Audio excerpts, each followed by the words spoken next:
வணக்கம் ஃப்ரெண்ட்ஸ், எல்லோரும் எப்படி இருக்கீங்க? ஆக்சுவலி நான் மேரேஜ் வீடியோஸ் வந்து ஃபஸ்ட்டு செகண்டு ரெண்டு வீடியோவாக நான் வந்து உங்களுக்கு அப்லோட் பண்ணியிருந்தேன். பட் கமெண்ட்டில் வந்து அவ்வளோவா யாரும் எதுவும் சொல்லவே இல்லை வீடியோ எப்படி இருக்குன்னு. குவைத்லேருந்து உமார் அலி மட்டும்தான் சொல்லியிருந்தாரு வீடியோஸில் நல்லா இருக்குன்னு சொல்லியிருந்தாரு. ஸோ அவருக்கு ரொம்ப தேங்க்ஸ் நான் சொல்லிக்கிறேன். ஒன் டே நான் வீடியோ கொடுக்கல, ஏன்னு பார்த்தீங்கன்னா எனக்கு வந்து ஹெல்த் கொஞ்சம் முடியல, அதனால் வந்து வீடியோஸ் கொடுக்க முடியல. ஸோ இப்போ கொஞ்சம் க்யூராக இருக்கேன். இதுக்கப்புறம் டெய்லி வீடியோ வரும். வீடியோஸ் பார்க்குறீங்க, லைக் பண்ணுறீங்க. ஸோ அதுக்கு ரொம்ப தேங்க்ஸு. இன்றைக்கி என்ன கண்டனோட வந்திருக்கேன்னு பார்த்தீங்கன்னா ஃபிஷ் வாங்கியிருக்கேன். ஸோ அந்த ஃபிஷ் கறி தான் வைக்க போகிறேன். ஸோ இந்த பிளாக் ஃபுல்லாக நான் மீன் குழம்பு எப்படி வைக்க போகிறேன்னு சொல்லிட்டு வரோம். ஸோ இந்த வீடியோ மிஸ் பண்ணாமல் பாருங்கள். ஸோ இப்போ போயிட்டு நான் எப்படி மீன் குழம்பு வைக்கிறேன்னு சொல்லிட்டு காட்டுறேன். வாங்க போகலாம். இப்போ ஃபிஷ் கறி வைக்கிறதுக்கு என்னென்ன எடுத்து வச்சுருக்கேன்னு சொல்லிட்டு காட்டுறேன் பாருங்கள். இந்த ஃபிஷ்ஷு தான் நான் இன்றைக்கி வந்து குழம்பு வைக்க போகிறேன். இந்த ஃபிஷ் நேம் பார்த்தீங்கன்னா ஜிலேபி மீன். இது வந்து அம்மா வீட்டில் வந்து கொடுத்துருந்தாங்க, ஏரியில் பிடிச்சாங்கன்னு அப்பா வாங்கிட்டு வந்திருந்தாங்க. ஸோ அதை தான் நீ குழம்பு வைக்க போகிறோம். அடுத்து இந்த காய்கறியை கட் பண்ண போகிறோம். புளி கொஞ்சம் ஊறிட்டுருக்கு. ஸோ இதை வச்சு இன்றைக்கி வந்து மீன் குழம்பு வைக்க போகிறேன்.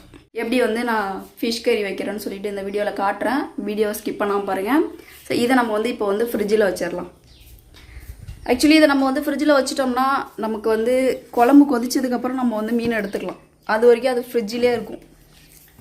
இப்போ மெயினாக என்ன தேவைன்னு பார்த்தீங்கன்னா, குழம்பு வைக்கிறது கருவேப்பிலை தேவை. ஸோ அந்த கருவேப்பிலையை போயிட்டு நம்ம பறிச்சுட்டு வர போகிறோம்.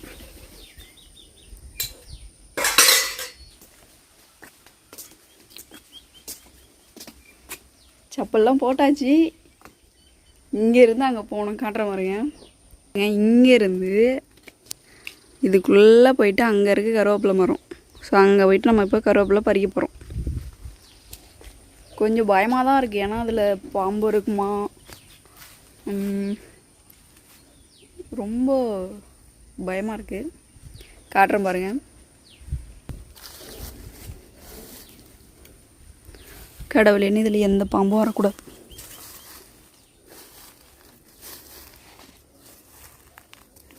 பெரிய குகைக்குள்ளே போகிற மாதிரியே இருக்குது. பார்த்தீங்களா, தூதுவளையோட பூ.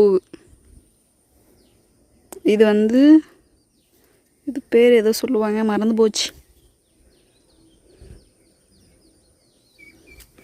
தூதுவளை பழம். நம்ம வீடு அங்கே இருக்குது. சரி, நம்ம வந்த வேலையை பார்ப்போம். கருவேப்பிலை மரத்தை பார்த்தீங்களா, எவ்வளோ பெரிய மரம்னு. சுண்டைக்காய் காய்ச்சிருக்கா.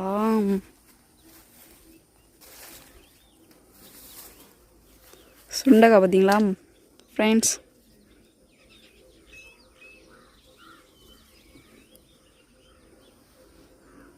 இங்கே வருங்க, இவ்வளோ பெரிய கொத்து.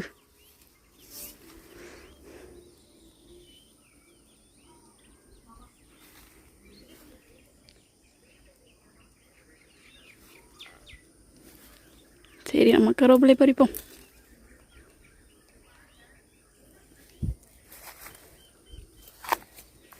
துளசி.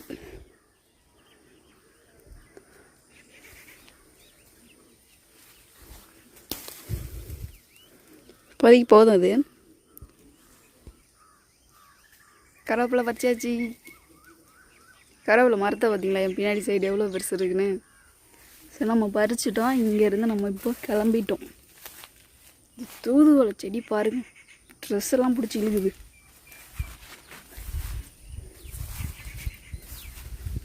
சூப்பராக நம்ம வந்து சக்ஸஸ்ஃபுல்லாக கருவேப்பிலை பறிச்சிட்டு வந்துட்டோம்.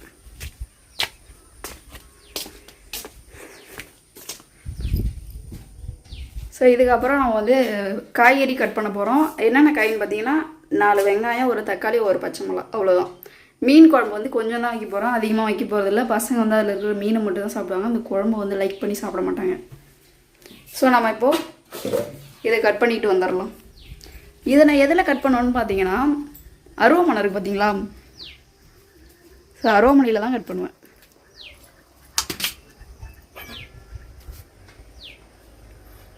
இதில் தான் இப்போ நம்ம கட் பண்ண போகிறோம். இப்போ நம்ம காய்கறிலாம் கட் பண்ணிட்டோம். வெங்காயம், தக்காளி, பச்சை மிளகா, ஸோ எல்லாமே ரெடியாக வச்சுருக்கோம். காட்டுற மாதிரிங்க. ஸோ இவ்வளோ தான். இப்போது இதை வந்து கூட்டி வச்சு நம்ம வந்து இப்போது மீன் குழம்பு வைக்க போகிறோம். எந்த மாதிரி வைக்கிறேன்னு சொல்லி காட்டுறேன். ஆல்ரெடி நிறைய வீடியோஸில் காமிச்சிருக்கேன். பட் இருந்தாலும் இன்னைய என்னோடய பிளாகு ஃபிஷ் கறி எப்படி வைக்கிறேன்னு சொல்லிட்டு தான் வரப்போகுது.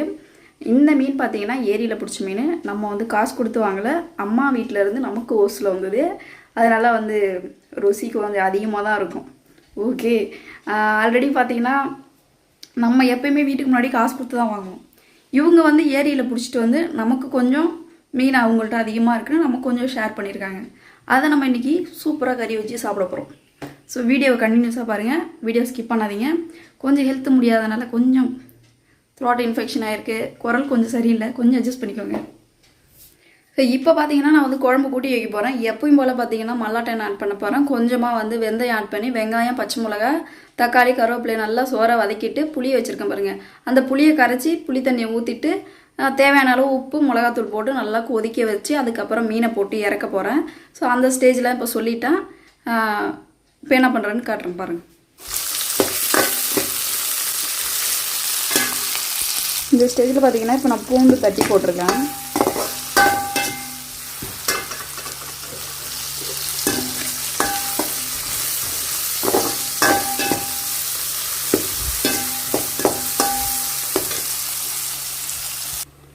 இப்போ சூப்பராக நம்ம வந்து குழம்பு வந்து கூட்டி வச்சுட்டோம் பாருங்கள். ஸோ நல்லா கொதித்து வரட்டும். நெக்ஸ்ட்டு பார்த்திங்கன்னா அந்த கருவேப்பிலை வந்து நம்ம கடைசியாக தாளிச்சிக்கலான்ட்டு எடுத்து வச்சுருக்கேன். இப்போ நம்ம மீன் குழம்பு வந்து கூட்டி வச்சுருக்கோம். அது நல்லா கொதி வந்ததுக்கப்புறம் சுண்டி நல்லா அந்த குழம்பு ட்ரை ஆனதுக்கப்புறம் நம்ம மீனை போட்டு ஒரு 5 நிமிஷம் கொதிக்க விட்டு அதுக்கப்புறம் நிறுத்தி ஒரு தாளிப்பு கொடுத்துட வேண்டியதான். எண்ணெய் ஊற்றி கடுகு போட்டு கருவேப்பிலை இருக்கு பாருங்கள், அதை போட்டு அப்படியே தாளித்து மூடிட்டோம்னா மீன் குழம்பு ரெடி. ஸோ காட்டுறேன் பாருங்கள். ஆல்ரெடி நான் பில்லு செத்துன வீடியோலாம் காமிச்சிருந்தேன் பார்த்தீங்களா, அது அப்படியே தான் இருக்குது. இன்னும் அதோட வீடியோஸ் வந்து கண்டினியூவாக நான் இன்னும் ஒர்க் பண்ணலை. ஸோ அந்த 2 வீடியோவோட தான் நிற்கிது. எப்படி செத்துருக்கேன்னு காட்டுறேன் பாருங்கள். நம்ம இதை ஃபுல்லாக தான் ரெடி பண்ணியிருந்தோம். இந்த இடம் வந்து இன்னும் அப்படியே தான் இருக்குது பாருங்கள். இதில் இன்னொரு மேட்ரு என்னன்னு பார்த்தீங்கன்னா, அங்கே பாருங்கள், அந்த தென்னை மட்டை போய் லைன் கம்பியில் இருந்து அந்த இடம் நெருப்பாகி பழுத்து போயிடுச்சு மட்டை. இப்போ நம்ம இந்த மரத்தில் போய்ட்டு கையை வச்சோன்னா கண்டிப்பாக ஷாக் அடிக்கும். ஸோ அந்த மட்டை போய்ட்டு லைன் கம்பி மேலே கிடக்கு பாருங்கள். ஸோ அந்த மரத்துக்கிட்ட போகக்கூடாது. கரண்ட் இல்லாதப்போ நம்ம வந்து அந்த மட்டையை வெட்டுறதுக்கு ட்ரை பண்ணணும். இந்த சைடு ஸோ அங்கே கிடக்கிறது அப்படியே தான் கிடக்கு. இந்த ஒர்க்லாம் அப்படியே தான் இருக்குது. இன்னும் நான் வந்து கண்டினியூ பண்ணலை. ஸோ மரத்தில் உள்ள தழெல்லாம் பார்த்திங்கன்னா பழுத்துருச்சு. பழுத்து எல்லாம் கீழே கொட்ட ஆரம்பிச்சிருச்சு. நேற்று ஈவினிங் கூட்டினது மட்டுமே இவ்வளோ தழை இருக்குது பாருங்கள். பாருங்கள், ஆடுலாம் நான் மேய்ஞ்சிட்ருக்கேன் அந்தாண்ட. இன்னொன்று தேன் கூடு இருக்க இருக்க பெருசாகிட்டே இருக்குது பாருங்கள். எங்கே இருக்குது? இதாக இருக்குது. எவ்வளோ சூப்பராக இருக்குது பார்த்தீங்களா. இப்போ போய் நான் கையை வச்சேன், நான் செத்தேன். என்னை காலி பண்ணிவிடுவாங்க கண்டிப்பாக.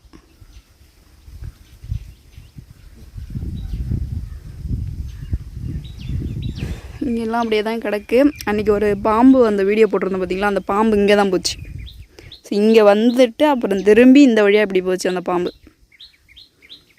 சாரப்பாம்பு. அந்த பாம்பு பார்த்திங்கன்னா சாரப்பாம்பு. ஸோ அந்த சாரப்பாம்பு வந்து இங்கே வந்துட்டு இந்த சைடில் போச்சு வெளியில். பட் அது இங்கே தான் சுற்றிட்டுருக்கு. நம்ம வீட்டுக்கிட்டே தான் அது வந்து சுற்றிட்டுருக்கு. ஸோ அதே மாதிரி அந்த மட்டை பார்த்திங்களா மேலே ரொம்ப டேஞ்சர். லைன் கம்பியில் இருக்குது, கரண்ட்டு மேலே கிடக்கு. அது வந்து நம்ம கரண்ட் இல்லாதப்போ வெட்டணும். இந்த ஏரியா ஃபுல்லாக இன்னும் சுத்தம் பண்ணலை. அதுவும் கூடிய சீக்கிரம் நம்ம சுத்தம் பண்ணணும்.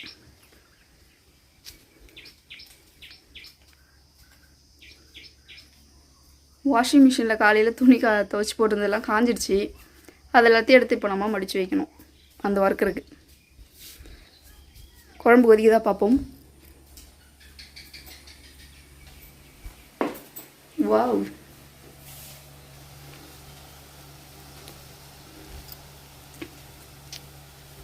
சூப்பராக மீன் குழம்பு கொதிச்சிட்ருக்கு. பூண்டு வந்து தட்டியே போட்டுட்டோம் காய் வதக்கும் போதே. இப்போ அது நல்லா சுண்டி வந்ததுக்கப்புறம் நம்ம மீனை போட்டு இறக்க போகிறோம். இறக்கிட்டு ஒரு தாளிப்பு கொடுக்க போகிறோம். ஸோ அதுக்கப்புறம் பார்த்தீங்கன்னா பேக் சைடில் வந்து நான் இப்போ உங்கள்கிட்ட காமிச்சது தான் அந்த வழியில் என்னென்ன செடி இருக்குதுன்னு சொல்லிட்டு உங்கள்கிட்ட காமிச்சிருக்கேன். காட்டுறேன் பாருங்கள். இது உள்ளார என்னென்ன இருக்குதுன்னு பார்த்தீங்கன்னா இது வந்து சுண்டக்காய் செடி. சுண்டக்காய், அது வந்து துளசி நிறையா இருக்குது. அதுக்கப்புறம் கருவேப்பிலை இருக்குது, எலுமிச்சை மரம் இருக்குது, தூதுவளை இருக்குது. சளிக்கு தூதுவளை நம்ம வீட்டு சைடே இருக்குது. நம்ம வீட்டு மரத்தில் பாருங்க,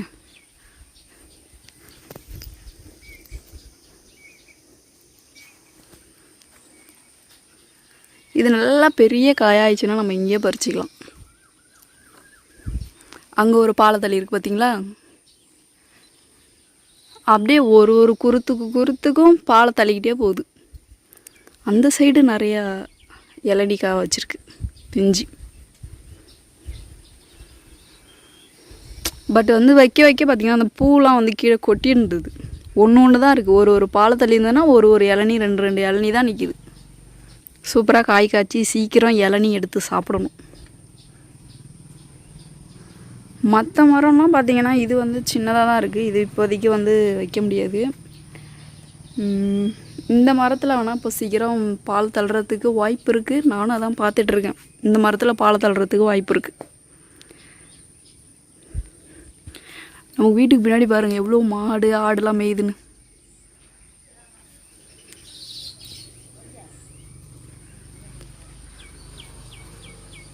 கூண்டு பார்த்தீங்களா?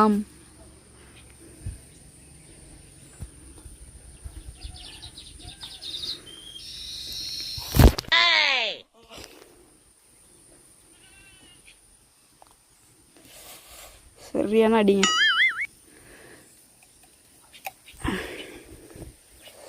அழகாக இருக்குது.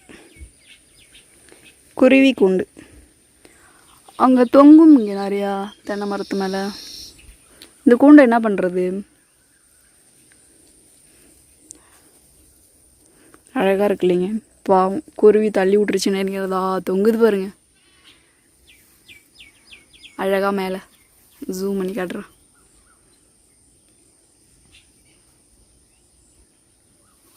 அதே மாதிரி கூண்டு தான் அது. பாருங்களேன், இது கையில் எடுத்துகிட்டு போகிற மாதிரி இருக்குது. சூப்பராக பேக் மாதிரி இருக்குது. அது எவ்வளோ கஷ்டப்பட்டு கட்டியிருக்கு பாருங்களா.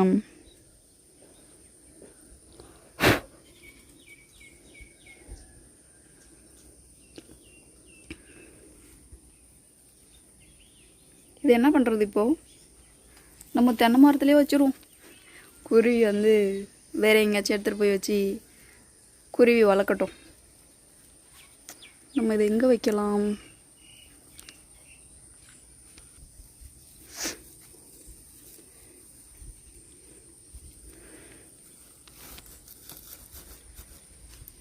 ஸோ அங்கேயே வச்சுட்டோம். அது வந்து எடுத்துக்கிட்டோம்.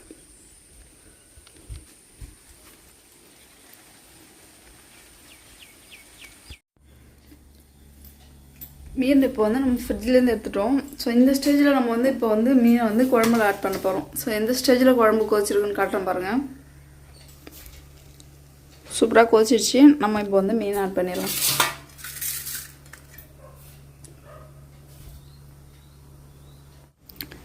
இப்போ நம்ம வந்து மீனை ஆட் பண்ணியிருக்கோம். ஸோ இது ஒரு 5 நிமிஷம் நல்லா கொதிக்கட்டும். இப்போ நம்ம வந்து குழம்புல மீன் ஆட் பண்ணியிருக்கோம் இல்லையா, அது வந்து ஒரு 5 நிமிஷம் கொதி வரட்டும். நம்ம அதுக்கப்புறம் அதுக்கு ஒரு தாளிப்பு கொடுத்து நம்ம இறக்கிட வேண்டியதான். ஏன்னா அந்த 5 நிமிஷத்தில் பார்த்தீங்கன்னா மீன் வந்து ஜிலேபி மீனுங்கிறது கரையாது. நம்ம எவ்வளோ செகண்ட்ஸ் வந்து வச்சாலும் அதுக்குன்னு ரொம்ப வைக்கக்கூடாது. 10 நிமிஷம் 15 நிமிஷம் அதோடைய மேக்ஸிமம் அளவு அவ்வளோதான்.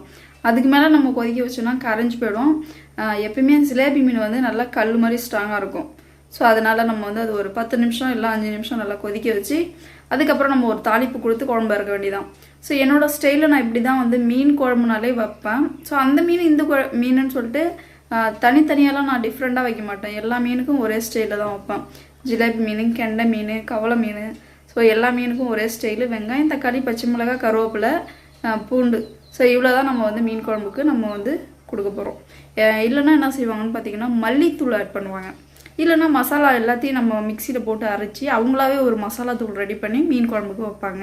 என்னோடய ஸ்டைலில் நான் இப்படி தான் வச்சுட்ருக்கேன். நான் கூடிய சீக்கிரம் வந்து டிஃப்ரெண்ட்டாக நான் மீன் குழம்பு வைக்கிறதுக்கு நான் இன்னும் ரெசிபி நான் உங்களுக்கு கொண்டு வந்து கொடுக்குறேன். பசங்களாம் ஸ்கூல் போயிருக்காங்க. ஸோ அவங்க வந்ததும் அவங்களுக்கு வந்து நம்ம வந்து சாதம் போட்டு மீன் குழம்பு ஊற்றி கொடுக்க போகிறோம். அவங்க சாப்பிட்டு பார்த்துட்டு எப்படி இருக்குன்னு சொல்ல போகிறாங்க. அவங்க ஆக்சுவலி மீன் குழம்பு வந்து அவ்வளோவா லைக் பண்ணி சாப்பிட மாட்டாங்க. பட் இருந்தாலும் இல்லாத அன்றைக்கி அர்ஜென்ட்டுக்கு ஸோ இதுதான் இருக்குது அட்ஜஸ்ட் பண்ணி சாப்பிட்ணும், அந்த மாதிரி அட்ஜஸ்ட் பண்ணி சாப்பிடுவாங்க. ஏன்னா மீன் கம்மியாக இருக்கிறதுனால நான் வந்து மீன் குழம்பா வச்சுட்டேன், ஃப்ரைலாம் பண்ணலை. மீன் நிறையா இருந்துச்சுன்னா நம்ம கொஞ்சம் ஃப்ரை பண்ணியிருக்கலாம், கொஞ்சம் மீனை வந்து குழம்பு வச்சுருந்துருக்கலாம். நான் கம்மியாக இருந்துச்சுன்னா என்ன பண்ணுவேன்னா அது அப்படியே ஒரே டைமாக நான் வந்து குழம்பாவே வச்சுருவேன். அதை வந்து நான் ஃப்ரைலாம் பண்ண மாட்டேன். என்றைக்காவது ஒரு டைம் நான் இப்படி சேர்த்து செஞ்சுருவேன். இல்லைனா நிறையா எடுக்கும்போது நான் 2ஆக பிரித்து செய்வேன். ஆல்ரெடி நிறைய வீடியோஸில் பார்த்துருப்பீங்க. என்னோடய மீன் குழம்பு வச்சுருப்பேன், மீன் ஃப்ரைவும் பண்ணியிருப்பேன், இல்லைனா மீன் குழம்பு வச்சுருப்பேன், சிக்கன் 65 போட்டிருப்போம். ஸோ இந்தமாரி காம்பினேஷனில் நான் பண்ணியிருப்பேன். ஸோ இப்போ வந்து மீன் வந்து போட்டிருக்கோம். அது நான் கொஞ்சம் ஒரு 5 நிமிஷம் வந்து நல்லா கொதி வந்து அந்த மீன் கொஞ்சம் வேகட்டும். தர்ஷன் என்ன பண்ணுவான்னு பார்த்தீங்கன்னா அவனுக்கு வந்து மீன் வறுத்தது தான் பிடிக்கும். பட் இதுலேருந்து நம்ம சாதத்தில் மீனை எடுத்து வச்சு அதை பிசைஞ்சு அவனுக்கு ஊட்டும் போது அவன் சாப்பிடுவான். அவனா சாப்பிட மாட்டான். நான் வந்து அந்த மீனை எடுத்து நம்ம முள் இல்லாமல் பிசைஞ்சு அவனுக்கு கொடுக்கும்போது ஊட்டும் போது அவன் சாப்பிடுவான். ஸோ அப்படி சாப்பிடும்போது அந்த மீனில் இருக்கிற சத்து நம்ம உடம்பு உள்ள போக தான் போகுது, வறுத்தாலும் போக தான் போகுது, இல்லைன்னு சொல்லலை. பட் வந்து ரெண்டுமே வந்து ஒரே சத்து தான். இதை ஃப்ரை பண்ணி சாப்பிட போகிறோம் கொஞ்சம் டேஸ்ட்டோட, இது குழம்பு மீனாக சாப்பிட போகிறோம். இவ்வளோ தான் இதோட டிஃப்ரெண்ட்டு.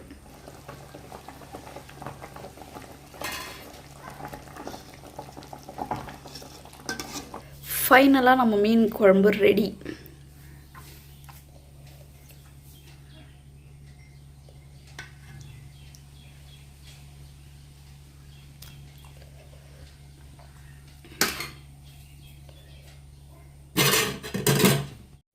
ஃபைனலாக நம்ம வந்து இப்போது மீன் குழம்பு வச்சிட்டோம்.